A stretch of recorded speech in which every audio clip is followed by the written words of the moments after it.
What's going on, guys? It's Tommy, and I'm coming at you with an action figure review. Today, I'm going to be reviewing Hasbro The Black Series Sith Trooper from Episode 9, The Rise of Skywalker.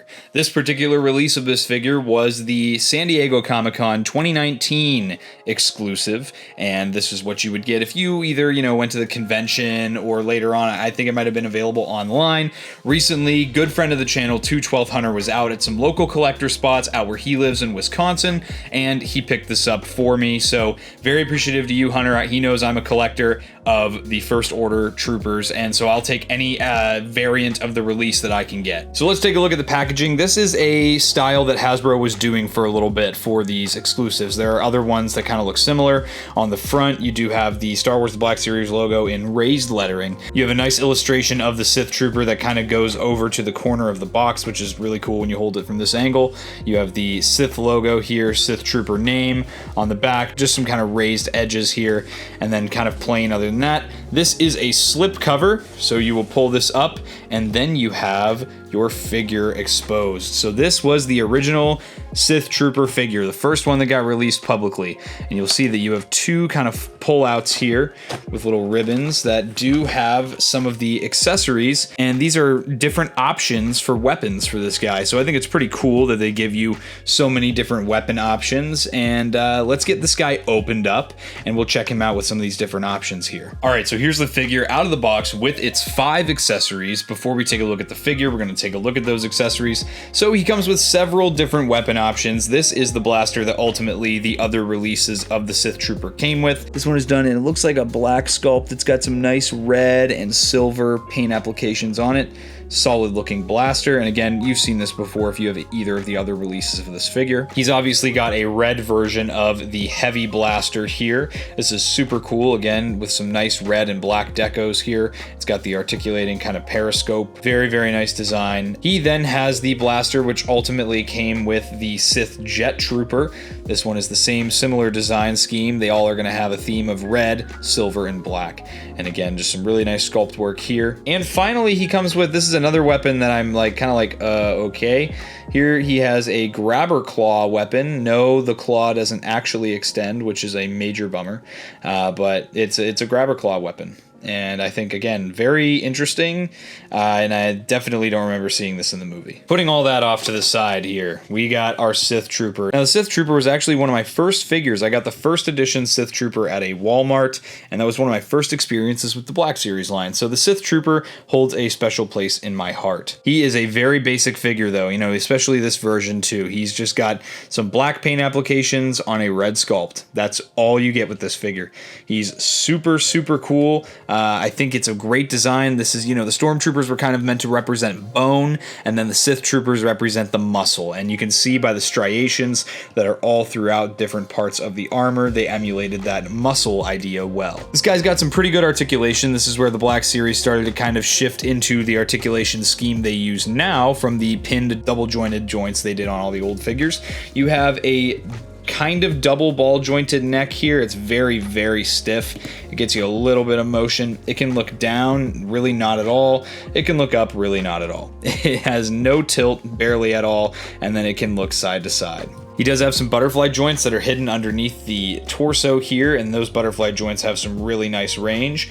He has the shoulder armor, which is glued to the bicep, so you actually have to lift that up when you want to lift the shoulders up. So the shoulders can go well above the 90-degree mark, but you risk warping the shoulder armor, so I always choose to just kind of have him at a lower stance. He has some deep-cut single-jointed elbows. Those have more than 90 degrees of articulation, which is great, and they also do feature a swivel. And then at the wrists here, he has a vertical hinge at the right wrist, and on the left wrist, he does have a horizontal hinge. He's got a ball joint to the midsection, which has some pretty good range as well. And he also has ball joints at the hips. Those have some pretty good range. And he does have a thigh swivel that's hidden underneath the leg armor. He does have those ugly pinned double jointed knees. They are very good for range of motion. As you can see, he can kick his own butt, but when you look at him from the front, they just look really, really really ugly. But it's an older figure, so I'm not going to dog on it. You know, it's been out for a long time. And then he does at the feet here, he has a forward-facing pin for rocker at the ankle and a hinge at the ankle. It can move ever so slightly forward and a pretty decent amount back. So overall, this is, you know, kind of in the middle of the turning point of how the Black Series articulation is nowadays. So I would say it's a win here. Checking out the weapons. Let's first check out the one that, you know, all the other Sith Troopers come with. This one, it fits very nicely into the hand. You could fit the finger into the trigger guard here. Shake test, it passes. And you really do, you have to stretch out his offhand in order to get him to grip the bottom of the blaster. I don't think we're going to do it on this guy, but he can hold the blaster in a two-handed pose. We'll check out our melee weapon next here, so he can actually hold it. I believe it's going to be held like this. It's a cool weapon, like, don't get me wrong, it's neat, but I if we didn't see it in the movie, like, I don't really see a reason for myself to want to pose him with it. But I guess you could get some cool, like, fighting poses with this thing. Kind of reminds me of the baton that the Riot Stormtroopers have from Force Awakens. Yeah, you could still achieve some decent poses with it. It just is kind of a silly weapon. Of course, not as silly as this goofy grabber claw weapon. I feel like, you know, this one was kind of a silly one. This one, I'm assuming he grips it the same way, and it's a grabber claw. It's kind of silly. Like, it's like what an interesting little choice here to do a grabber claw. All right, so now we'll pose him up with the blaster for technically the Sith Jet Troopers blaster, which if I'm not mistaken, I think we saw a couple of these guys in the movie had this blaster. You know, he can get it up to near his face, so he can kind of look like he's, you know, shouldering the blaster, getting ready. He's actually aiming down the sights. Get him into a little lower of a stance here. We'll get him looking a little more athletic here. Yeah, you can get that into a nice little pose there. And then finally, we'll give him the heavy blaster. And I think that the holiday edition of the Sith Trooper, if I'm not mistaken, came with a heavy blaster like this. And obviously this one is, you know, pretty easy to get him to hold. You just got to get it to not look awkward, like it's all crooked. But I mean, hey, there it is there. And again, we'll get him into a nice wide stance, and he can, as long as he gets his little claws on that big blaster here, you can get him to hold that, and that'll look pretty good too. All right, so I watched the whole, like, barely 2 minutes of screen time that the Sith Troopers get on YouTube just now.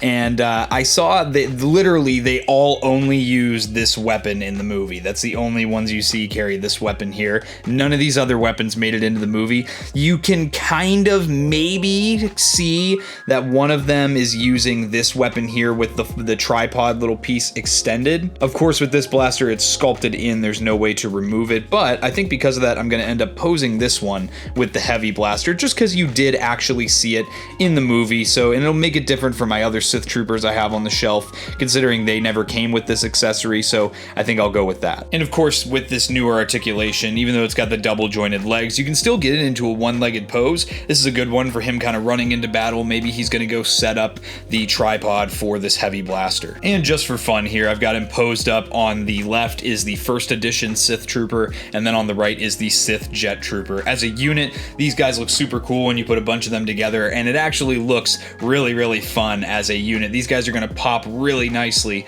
on my First Order shelf. And with that, guys, as a guy who does enjoy the First Order in the sequel trilogy, I'd say if you like those figures, you should definitely get your hands on a Sith Trooper. It doesn't have to be this one, but this one does go for relatively cheap on the aftermarket, so if you want those extra accessories, you shouldn't have too hard of a time getting your hands on one. And with that said, guys, I hope you enjoyed this review. If you did and you're not yet subscribed, subscribe to Blitz Transmissions. I've got awesome content coming out all the time. Make sure to check out my social media. All of my links are in the description below.